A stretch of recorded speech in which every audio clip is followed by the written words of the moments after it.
In your everyday life, there's always a project. And once you realize that you've already been doing this over and over again for your whole life, you can start to think about what you can kind of do in a more professional setting as a project manager, or to maybe put that project management lens on.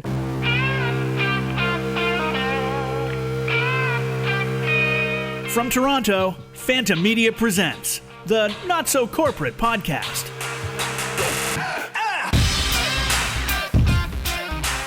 Hello.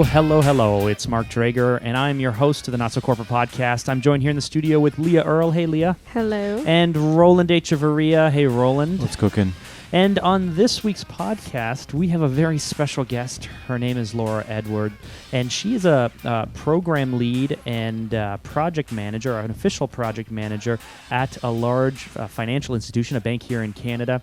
And we had her on for one reason. She is a listener. And she asked us a question. She was nice enough to ask us a question about project management and how, as creatives, how small business agency people, as video producers, we handle project management. And we thought, you know what? Let's go out and try and find the best person to speak about it. And in the long run, we realized that, you know what? Laura, you asked the question. You should show up. You should show up and work through with us. Put your money where your mouth is. Yeah, exactly. She actually showed up. She actually showed up. So this is actually the first of what we're hoping is going to be an ongoing series, because we've had a few more people write in and ask us questions. They've asked me questions, and we are going to line them up as well. Why are we going all around doing all this work trying to answer questions when we can just bring the people on and say, come here and talk about it yourself? Yeah, answer your own question. Answer your own question. Yeah. Phanta Media style. This is how Phanta works. Yeah, you want to know something? Figure it out. Yes. We're going to have the big boy conversation. Big boy conversation. Anyway, so in this episode, we are nice enough. Laura was nice enough to come on. We're nice enough. Roland is freaking out here. We got a big boy conversation. Okay. Yeah. Anyway, so we have Laura on, and we're here to talk about project management and how you can all be better project managers, just like all of us.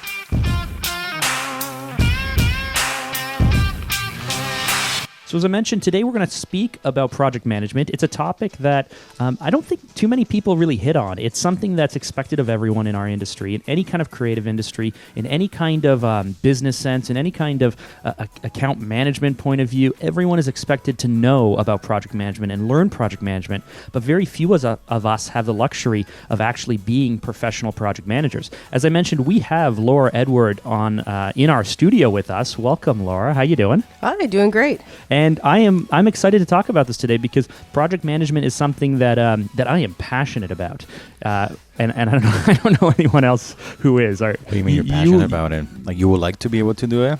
I would like to have, I would like to have those initials. You know, like if I were what's the professional PPM, a professional project manager? BMP. Yeah. A BMP? PMP. A PMP. Peter. Okay, a PMP. If I could have a PMP and an MBA, then I'd be set, right? No, then you can add a PhD to that, and then you'll be good. Those are all the initials you need, right? Now you whispered to us off before we were recording. You have an MBA. Oh, I couldn't resist. Come on, you guys take so many shots at us. We have to. Why do you think? So on the other side of it, this is our first official MBA person on the podcast. I've been looking forward to this for weeks. Before we get into project management, can you quickly share with me why you think an MBA is something that, as an outsider, not only maybe I should be jealous of not having, but is something that has made you more well-rounded for the business world? Well, it's an individual decision to do an MBA for sure, and it really depends on what your circumstances are. For me, I work in a financial institution, so for me it's very important to have one and to be able to understand what my sponsors of any project are really trying to do and what their mindset is, and it's helped a lot with that. I also did my MBA while I was working full time. I didn't do it right out of school, so I think that I got an experience while I was working that was different than somebody who does an MBA right out of school. Mm-hmm. Okay, so switching gears back to the main topic, we're going to talk about project management. In any creative industry, project management really is core. And even if you're not aware of what you're doing as project management, chances are if you're trying to move someone through a process and make it easy for them, avoid the headaches and just even if it's just positioning or just handling, any kind of client, whether it's an internal client or a paid client or what have you, you are essentially project managing. And I guess what we wanted to do to get the ball rolling with this is just really talk about not only how this impacts, and what Laura's seen on the business side, which I think too often us creatives ignore, but also within your own small business, within your own creative firm, how you can be better at project managing internally. So let's get the ball rolling. What do you see as the keys to just good project management, just to start, just really basic, really entry level for those of us who don't have the MBAs or the PMPs? I would say that a good project manager is somebody that's highly communicative. So they're always talking to people. They're out there. They take an interest in the project. They act as an entrepreneur. They understand what the goals and objectives of the project are. They engage the right people. They know who to engage. They dig deep to solve issues, and so they can move the project forward. They're always conscious of the risks on a project, and they understand what could go wrong, and they monitor the risks as they go. I think a good project manager is also good at all phases of the project. So there's a lot of people in project management that once the project is planned, they kind of want to walk away because the fun part, the so-called fun part in project management is over, but you still have to control that project and make sure that the schedule is followed and people are doing what they're supposed to do and everything's in place and so forth. So I think that they're good at all aspects of the life cycle of it. So there's a lot to look at. A good project manager, an excellent one, looks like a mind reader. The pacing of the project is right. So nothing's too crazy. Nothing's too slow. The pacing, there's no crisis. The pacing just seems nice and easy. So everybody knows what they're supposed to do next because of that communication that's ongoing. And it just looks easy and it looks like magic. Awesome. So for the purposes of this conversation, is there a way that you can teach those of us who are not professionals? So just shifting, that was a perfect answer, but shifting our answers to people who don't identify themselves as project managers. Because I think most people in our industry, most people outside of professional project managers do it every day and they don't even know that they're project managing. Do you think there's a way that you can shift that lens a little bit?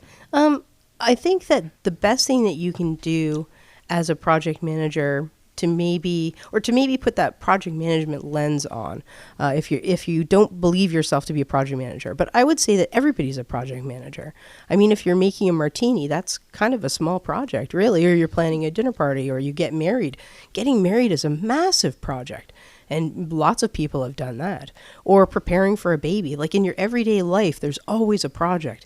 And once you realize that you've already been doing this over and over again for your whole life, you can start to think about, what you can kind of do in a more professional setting when you're taking it up a notch. So things like you think about who you need to engage and who you need to ask about different pieces of the project. And you make sure that no stone is uncovered. You learn from your mistakes. So at the end of something that you do, you wrote down what went really well, and you do those things again. And you wrote down maybe what didn't go so well, and you figure out a way next time to not do those things again. Do you think people are afraid of those things that didn't go well? Like, do you think they're afraid to confront them? Because rather than say, oh man, like we had some big bumps in the road, and rather than go like let's address them and figure out just technically how to not have that happen again, instead they put their head in the sand and go, I don't want to bring attention to the bumps in the road because they somehow feel like it's a personal, that you said mind reader, right? Like they somehow should have seen them coming, but sometimes you just can't see things coming. Oh, so I had a project that gets done every year, and the previous year's project went badly. It was so bad that they couldn't do the lessons learned because they were afraid that people were going to choke each other out across the table. So I thought, I need to find out what went wrong last year. I need to know. I have to know.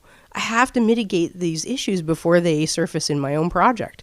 So what I did was I went and I interviewed the people individually from the previous year and got some of their feedback. But in a typical project of mine, they go pretty well. But I always get the lessons learned done anonymously. I get a peer, somebody who has a cone of silence around them, and I ask the people in the project to make sure that they give the lessons learned that they can remember from the project to that peer. And I say they will never disclose where it came from because I need to know if the problem is me. I need to know what I've done well and what people appreciate. And also if there's issues around my performance and I need to hear it neutrally and from an independent party. And it's easier if I don't know where it comes from. And I also am somebody, even though I'm leading the project, who needs to provide lessons learned as well. So I also provide it to that same person who collates them, and then we review them as a team. But what if someone's working with you and they go, this is the, or maybe it's not you, it's maybe someone else, but it's like, this is the person we want because they have that, they have that X factor, they got that attitude, they got that style. And then the very thing that gets them the project or the job or what have you, the very thing that draws people to them is the very thing that also makes them a train wreck at certain points in the project. And then your lessons learned are like, well, if you want the good, you got to take the bad, or, and I think this might be more of a creative thing or that genius type thing if you have a programmer or a coder or a great business mind or something where you got to balance taking the good with the bad. But you mentioned, well, what if I'm the very problem? But in a small business, you can't turn that over to someone else because then the firm doesn't win the deal, right? Like you don't get the project, you don't get the work. You need to not only be the solution, but make sure that you can move forward without removing yourself from future projects. For sure. So if there are those genius types and those stars, there's a lot of competition to get them on a project. And when we get somebody that's that good, I'll tell you, I will work with them. I will do whatever I can to make their life easier, and I will coddle them a little bit. I will absolutely take off administrative burdens, or I will do whatever I can to pave the way for them. But I do that for almost everybody on the project too. I try to only involve the people who need to be there at any certain time. I try not to burden people with too much communication or too much overhead or too much paperwork. I try to take those burdens off of people and use our time most effectively. And somebody like that, I just let them do their thing. And so, I'm thinking about our industry here, Roland. Like, if we think about those magic people, those could be creatives, those could be people we bring on board. But I almost challenge us to all consider our clients as those magic people. If you can make for your client the job easier, you can coddle them, you can kind of shield them from how messy the process can be sometimes. You don't over-involve them or under-involve them. If you can magically kind of get all of those things right, then you're putting in front of your client the simplest, easiest, very best, most streamlined process possible. I suppose the question I have for you or for anyone around the table is, how do you get there? How do you know what that right balance is? Because whenever we are addressed with a challenge from our client in terms of what they would like to personally see happen through a process, it always happens in the rearview mirror. And we always say, could this have been identified? And in most cases, because our process is pretty tight, it can't. It's like you can't stop people from expressing their own unique point of view, and there was no way to anticipate that up front. It just kind of becomes, how do you manage through after that? So I guess if you're inexperienced, how do you find that balance? And if you're more experienced, what do you do with it? Is it just, it is what it is, and sometimes there's going to be bumps in the road? I think you have to accept that there's always bumps in the road. I think that's just the nature of project work.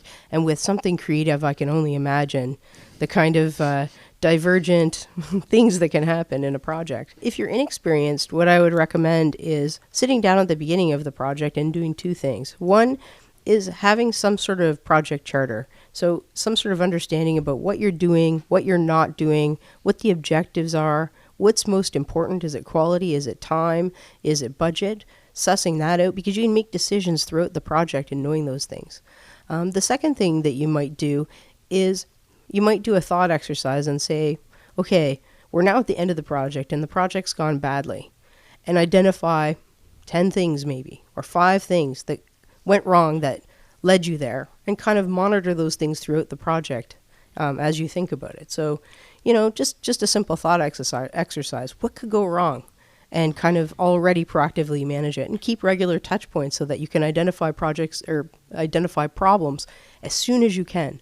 The sooner you identify a problem, the cheaper it is to fix. Okay, but how do you avoid, because I definitely have the personality type where if I'm looking into something, I can think of 1,000 things that would go wrong. How do you avoid getting bogged down by those 10 things or 5 things this could possibly go wrong, or maybe even or making them happen because you're obsessing over them, right? I don't think you have to obsess over them. I think that you have to review them regularly, and maybe you have a weekly touch point where you think about what risks you see emerging. So as you're going through the project, there's certain risks that you can kind of close off. Like, certain things aren't going to happen as you move through. You go, okay, well, the time when that risk could have surfaced is already kind of past, so I'm not going to worry about that. But this risk, this one right here, this one could still happen.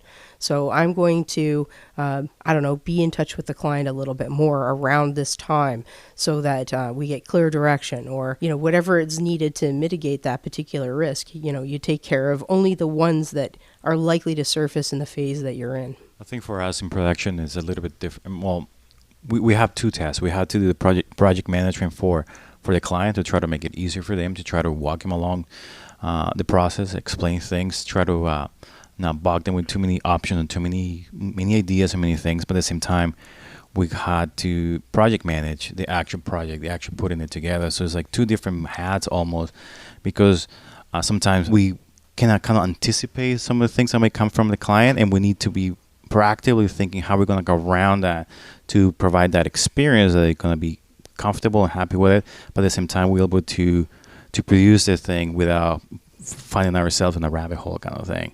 So is this balance between two sides? Because when you project management, if I was just project management a project, then I would worry about the logistics, and then someone else can do the client. But really, we're doing both. Yeah, I mean, Doing there's back always and the forth. balance between account managing, right? Managing the account, keeping the clients happy, keeping the relationship strong, and project managing.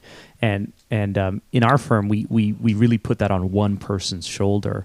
But I think, the luxury you may have in a larger company or even a larger agency is maybe having different people who, they show up, shake your hands, and, get some sushi together and drink Starbucks, and then the people who are sitting over the Gantt charts trying to, freak out because things are going sideways and get everything done. Do you have to balance both of those in what you do, Laura?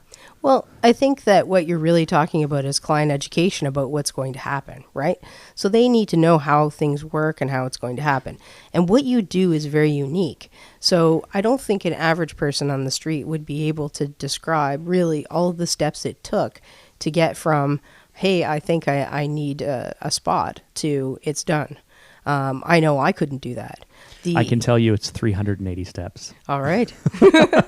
Because I've charted them all out, and there's a lot of different cow paths to get there. But Oh, like you might need insurance. You have to scout locations sometimes. You have to hire actors. There's all kinds of things, and then things I don't know about. Maybe renting special equipment, or there's all kinds of things that go into your project plan. The advantage that I have is that typically the people that oversee projects, it's not their first time at the rodeo. So, they've experienced a project over and over and over.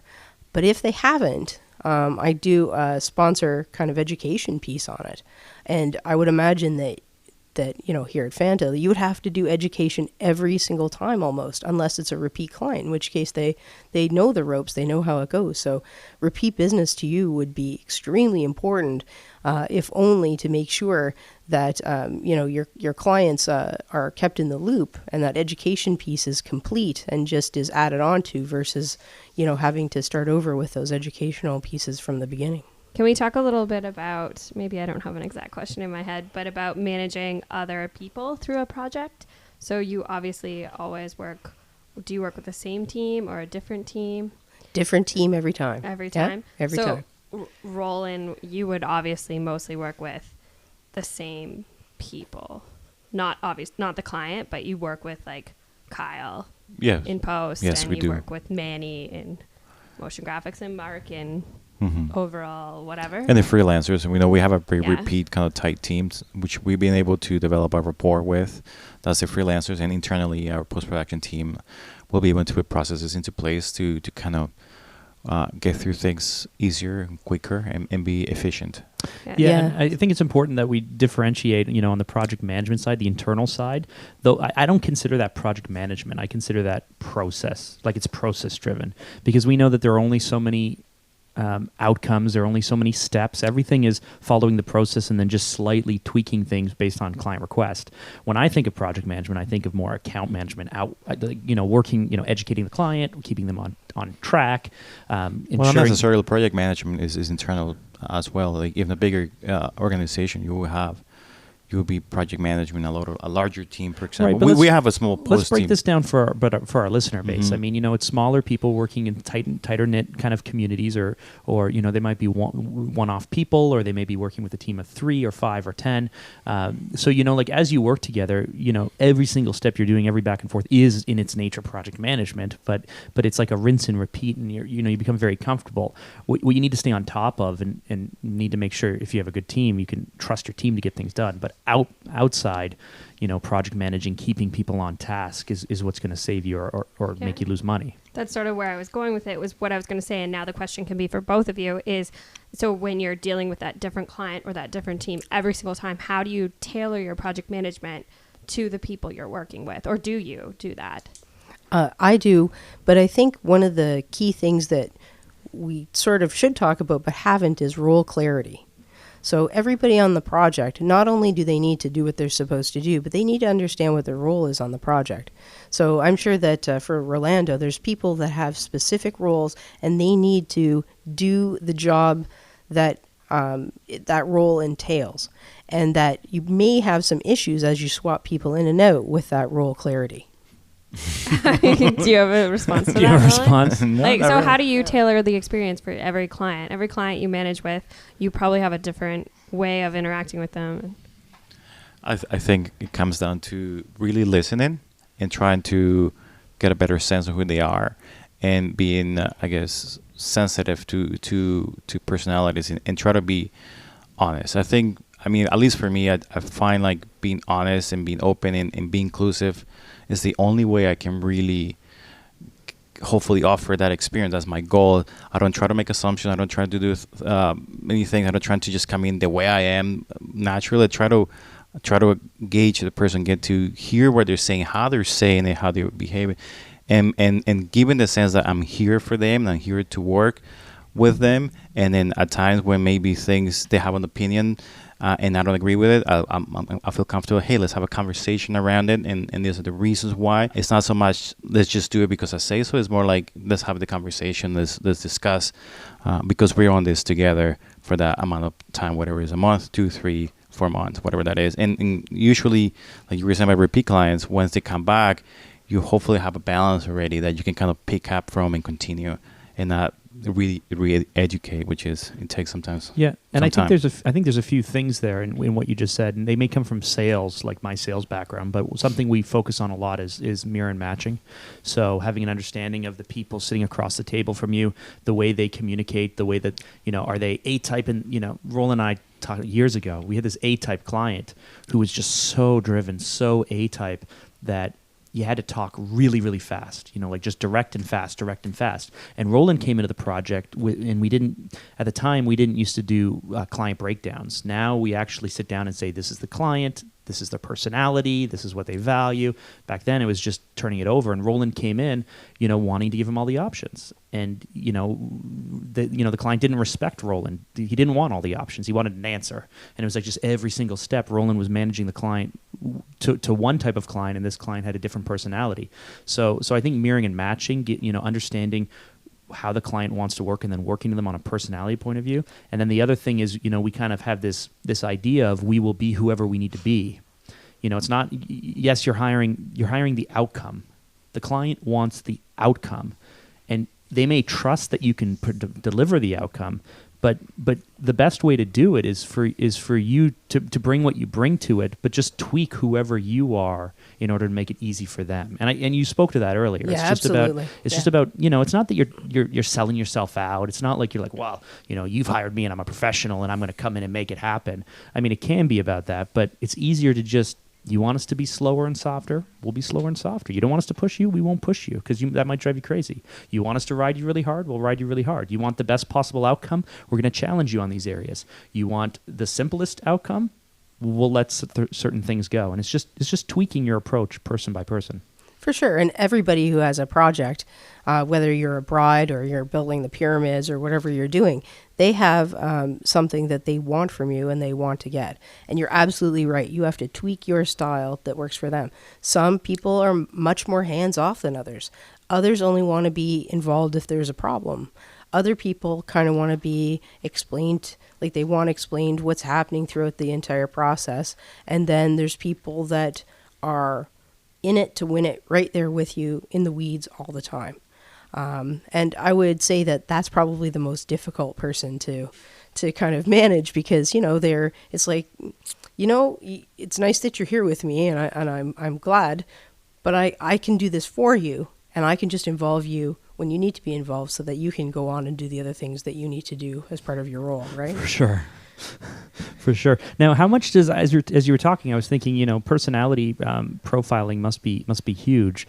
Do you yourself leverage these tools? I know that, when I'm speaking to people or working with them, I don't go so far as to give them like a Myers-Briggs in my head or anything like that. But certainly understanding if you understand DISC profiles or Myers-Briggs profiles or anything like that, just understanding who your client is and what they value will help you shift your approach, right? Yeah, I have the luxury of just being able to ask my colleagues.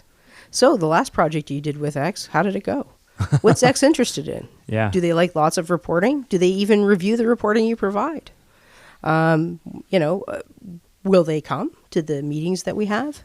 How much involvement do they have? And they'll be able to tell me. So that's a luxury that you don't have. You have to kind of, have to guess. meet with them and so forth. But there is a Myers-Briggs type for project management. There's ones that are more successful than others for project management as a profession. So, Like which ones? like INTJ. INTJ. That's Kyle in our office. Kyle's an INTJ. Roland, your partner's an INTJ. Yes, a project manager. Yeah, she's a project manager. You're an INTP. That's right. And I'm an INTP. You're one of those you're crazy. a protagonist. You're one of those crazy. Oh yeah, I'm the protagonist. You're the protagonist. I forget the letters. So. You're E. I know you're feeling based, and I'm you're definitely E. Too. You're an E. Yeah. Yeah, and you're I think you're a P because you're yeah. Anyway. So INTJs make good project managers. They apparently are happiest in the profession. And do you recommend hiring to Myers-Briggs profiles? No. I think that you're probably, you self-sort, right, in your life. If something isn't suitable for you, I think and by the time you get to be sort of in the age group that's in this room, you've already done that sorting process. So you would probably already know whether it was for you or not. But I can tell you don't go into project management for the awards and the kudos. Because if the project goes horribly wrong, you're to blame. And if the project goes well, the sponsor will dive in front of you to take all the credit. So it's a calling. You really have to want to do this type of work. It's oftentimes very... You're very like thankless. You're like a saint. Yeah. No, something. I wouldn't say that, but I would say that if you like being front and center and being one of the alpha dogs who's recognized actively and often is something that really is important to you, then this is not the profession for you. That's interesting. What would you recommend to people who may be kind of okay themselves? They're in a small business, but they recognize that this is an important thing. Just like everyone who we speak to harps on sales. We need more sales. We need more sales. But proper selling is just, in my opinion, consulting with people to find out what they need, and then giving them a solution for what they need, and then continuing to position and continuing to show the value for what they've chosen to purchase from you. So if you think about it, proper project management, in my opinion, is just proper account management, and that is just proper, sales. It's like everything leads to, showing the client what it is, ensuring you add value, and then continuing to deliver on that value. What would you say to the person who's, one or two person company who's kind of okay at it, but maybe they suck at it? Maybe they're terrible at it. How do you get better at something that is not built on your profile because you might be some, some artist type person or some Leah out there? That question definitely took us on a journey. You were like, they're okay with it, but maybe they suck at it. Like I was like, well, what do you do? I'm thinking I'm an INTP. I naturally try to solve everyone's problems all the time, and I don't know if that's based on my profile or not. But all I'm doing is trying to get to the heart of the problem and solve the problem. But that doesn't make me great at a whole bunch of other things that other people in our company are great at. So if you're good at all that other stuff, how do you get better at this? Well, I would take a look and first off assess how good at it you have to be. Not everybody has to be great at project management. You have to look at what your business is and say, okay, well, maybe there's a few things that I can do that are kind of strategic that can make my life a little bit easier.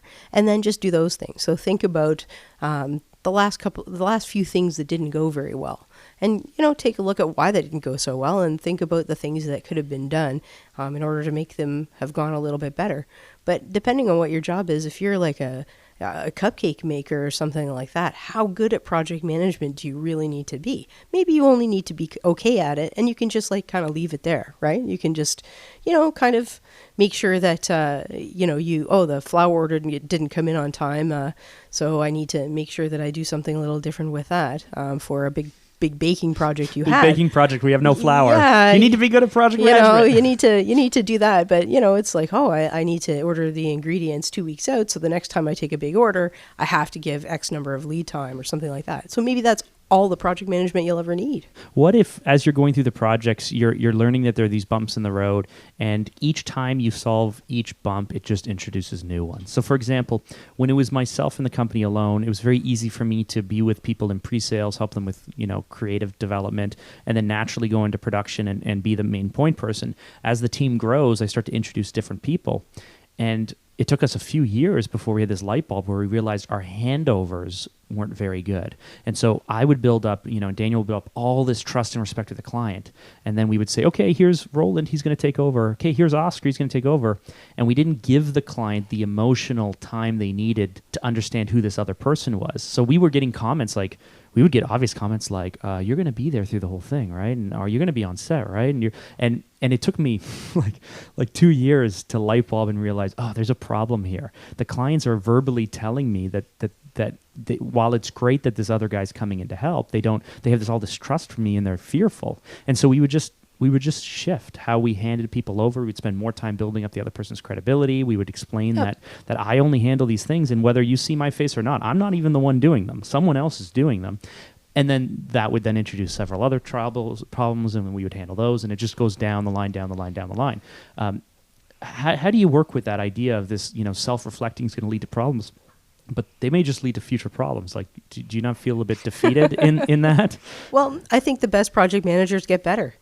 The best people get better. Let's face it. The best project managers have a better project every project that they have. And yeah, there's always new challenges and new problems. One of the things that's a trend in project management is that projects are becoming more and more complex. The easy projects have already been done. Those projects, those low-hanging fruit projects, they're already over. So everything is very, very complex to do. So that complexity causes its own set of problems itself. But you just got to keep learning and keep doing different things. And you'll have a new set of people on every project, and people cause their own set of issues. Or you'll have technology, and the technology will cause a new set of issues. But I think it was Leo Tolstoy. He said, all happy families are alike. All great projects are alike too.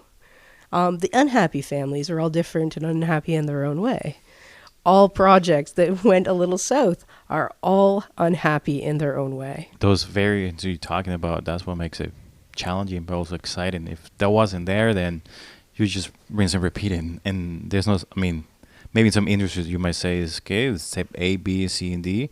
But what we do, even though you might say there's pre-production and production, all this stuff, there's so many turns and twists along the way that, well, sometimes you go like, oh, no. But at the same time, it's like, okay, well, oh, no, but let's figure it out. And then that what keeps you going. Keeps me going, at least. That's right. If it were easy, why would you want to do it? And that's the best thing about project management is being able to do something new and unique every single time.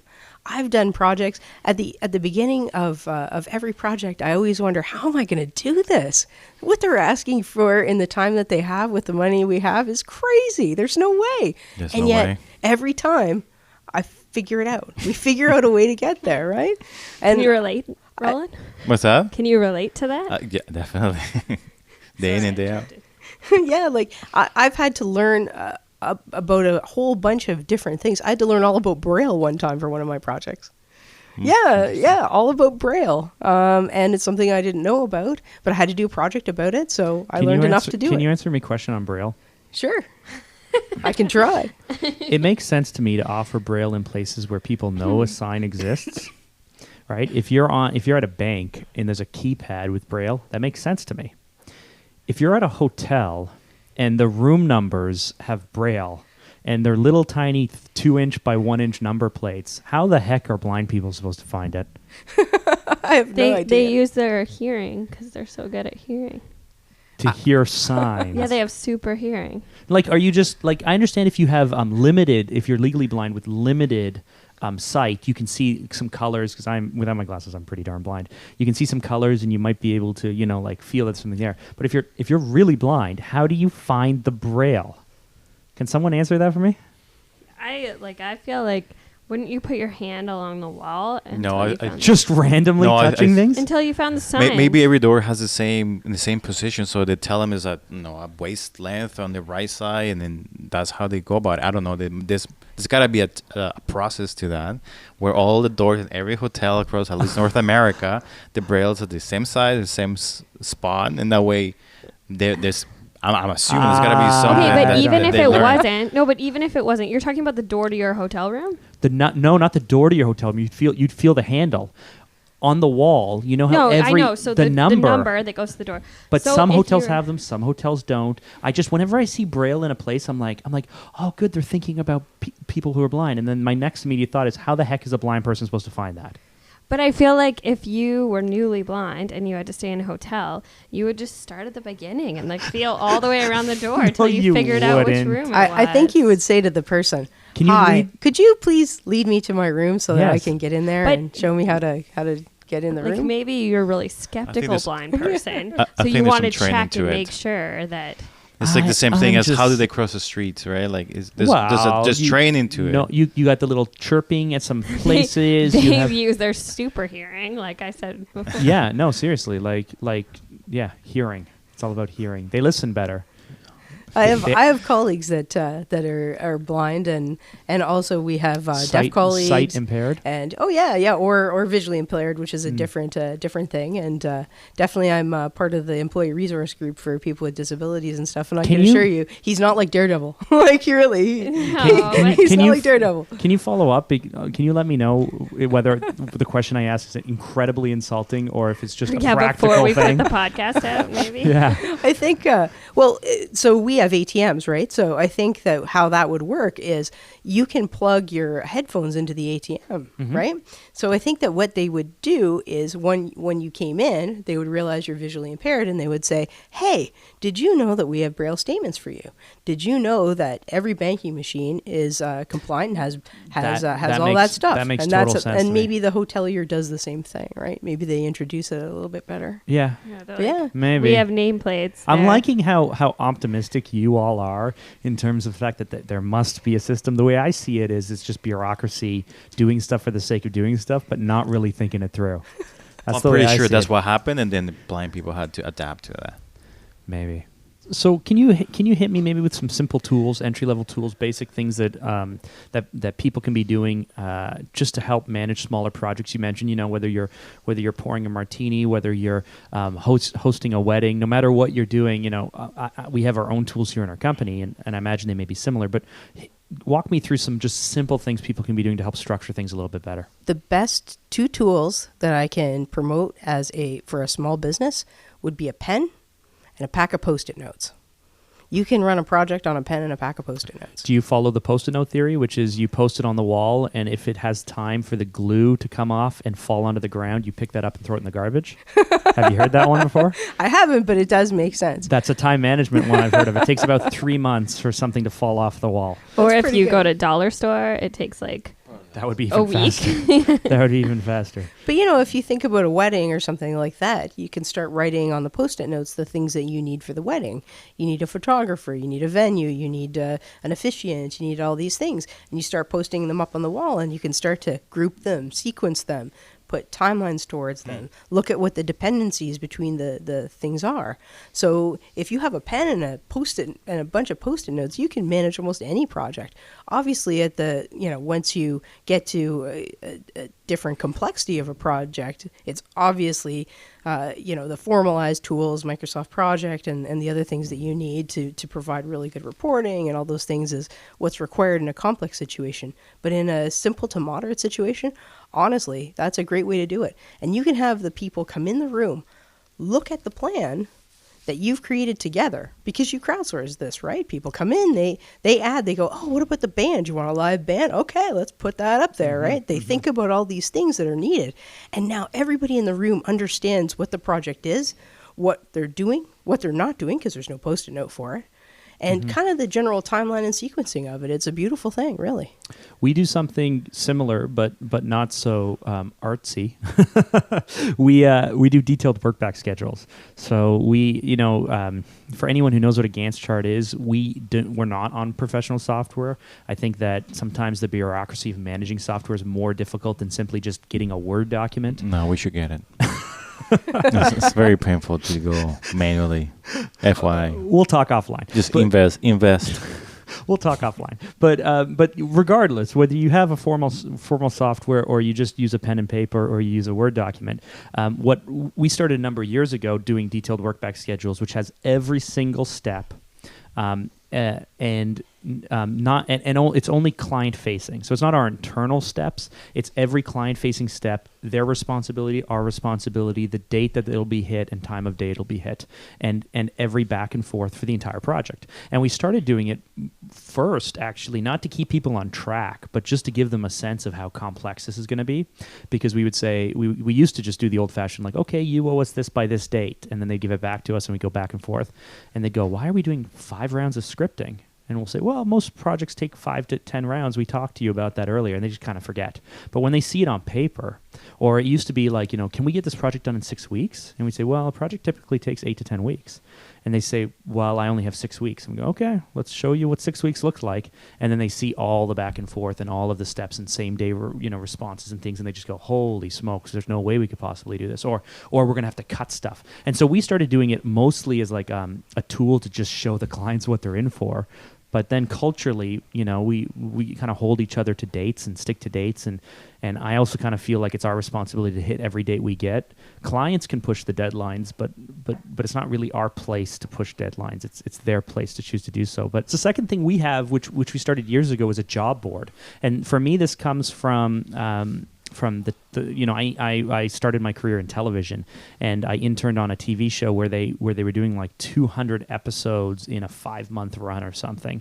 And so they had to have this way of saying, okay, each episode has 3 segments. Each segment is based off of a different type of topic. How do we look at 3 months of shows, or how do we look at 100 shows or 75 shows and make sure we have a balance with the types of topics and what those topics are? And they just had this huge board where each topic kind had a color, and each topic just had the person's name written there, and they could just literally punch it in when the people were recording, and they could say, oh, this episode has 3 blues. That's not very balanced. We need a blue, a green, and a yellow, or whatever it is. So we stole that idea. I took that idea when we really started getting more serious here, where we have a large board with each project having each project component having a card. Each card is color coded depending on who in post-production will be doing it, and then we have different channels. The left side is for Roland's projects, the right sides are for Oscar's projects, and then we have I think we have sold, pre-production, production, post-production, waiting, and invoicing. And so in a snapshot, the theory is that we can look at our everything that we have going on in our company, and in one shot, see if there's a lot of yellow, we know there's a lot of graphics work because it's with Manish. If there's a lot of blue, how's Kyle going to push that through? If everything's on Roland's side, Oscar's not doing anything. If everything's in sold and there's nothing in post-production, then we're going to run into a big production hump in 3 months. And so I like using this board because, especially if you're dealing with multiple projects, it's just like really easy to see everything. For sure. So definitely where I work, they do portfolio management, which is really what you're talking about, right? They try to... Is that what it's called? Yeah, portfolio management. So I like it. They try to balance the amount of items that are in the portfolio. They choose the projects that are going to create the most value, that use the resources most effectively, and, does account for the fact that, maybe that one subject matter expert genius person is only available for a certain amount of time and they're required on different things. So you have to make the best use of constrained resources as well. So, yeah, absolutely. And that's a valid way to do it. So you can see what's coming in the pipeline, and you can also kind of choose what projects would make most sense as well to take on.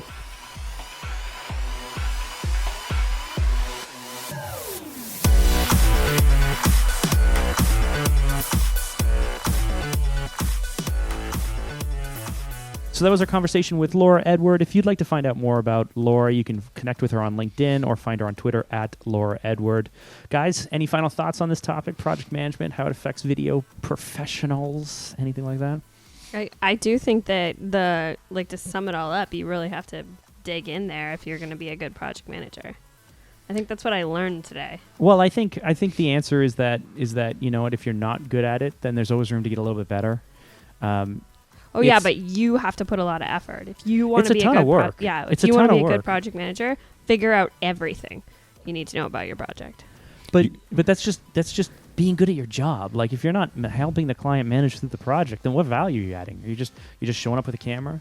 I feel like there's lots of people, like the women that hold the signs in the wrestling ring. They don't have to know everything about their job. They just show up. We're talking about video professionals. We're talking about producers. I was talking editors. about jobs that you don't have to know a lot about to get into them. Yeah, McDonald's. You don't have to know anything about project You management. need to know so much to work at McDonald's. McDonald's is an excellent place for training. It's process driven, but it's not project management driven.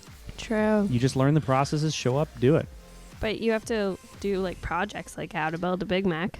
Anyways, Roland. You're the one who wanted to have this wrap up time where we wrap up the topic Roland. and bring it back home. Yes. Roland, wrap up the what topic. did you and bring learn it back today? home for us. I think project management is one of those things. Whether you like it or not, life is that, and you just want take one step at a time, and somehow you'll get there. You know what I took from this? That anyone who's in a project management role in our company should be an INTJ.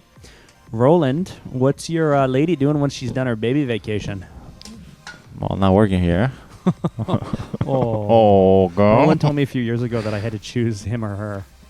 Either I could hire her as a project manager, or I could keep him. Yeah, I can stay at home playing with the baby. Yeah. You could go on baby vacation. I'm going on another one in May. We could go together. There we go. Yeah, Perfect. that's not how it works. Get another baby out here. Anyway, on that note, I want to Soon thank enough. Laura for joining us. Guys, thanks so much. I hope you enjoyed. If you have any questions for us, if you'd like to be part of our ongoing series where we're going to bring on people to help talk about topics within the industry, you let me know. You can email me feedback at notsocorporatepodcast.com or hit us up on Twitter. Leah, thanks so much for joining us. Thanks for having me. It was And great. Rolandito. My mic is back up. My mic is back up. Excellent. And you guys all have a great day. Wait, you have to redo that. No, we're leaving it. No.